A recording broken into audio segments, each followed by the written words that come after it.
Been about 2 weeks since 95-year-old Belva Day of Mountain Home, Arkansas disappeared, and since then, law enforcement and groups of volunteers all across that part of the state have come together in hopes of bringing her home. Maya Ellison gives us a look inside those efforts. We know it was her. Sighting with a photograph would have been in Jeep, Arkansas on February 6th.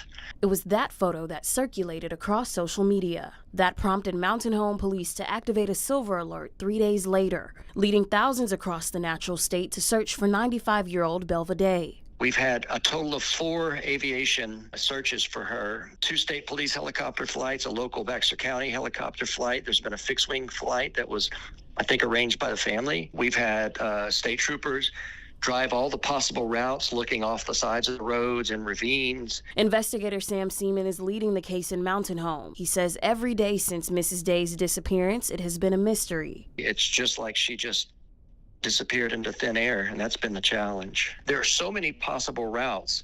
After Jeep, Arkansas, where she was last seen on the 6th, you just go down the road a few miles and you already have options to turn right, and then you have options further down the road to turn left. Members of the community have stepped in, going as far as driving a route they believe Mrs. Day could have taken. A Facebook group titled The Search for Mrs. Belva Day currently has 9.3 thousand members, all sharing information of possible sightings and descriptions of her car and license plate.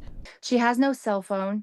Her vehicle doesn't have OnStar, and she also doesn't have debit or credit cards. So she pays for everything in cash. That's Lindsay Buick of Chaos Divers. After learning of Mrs. Day's disappearance, she and the team traveled to Batesville near White River. So with the White River being in between those spots, there is the possibility that Miss Belva could have kind of gotten back around and ended up going back towards Batesville and skirted around the camera options that would have captured her. Their next 2 stops will be Oil Trough, where they are now, and Newport. Using sonar technology, they hope to check off every box in the search for Mrs. Day. We're looking for the shadows of her vehicle and support the community efforts to bring her home. There are people who don't know her. They're out searching. That's what it's about, is doing the right thing because it's the right thing to do and asking nothing, wanting nothing in return.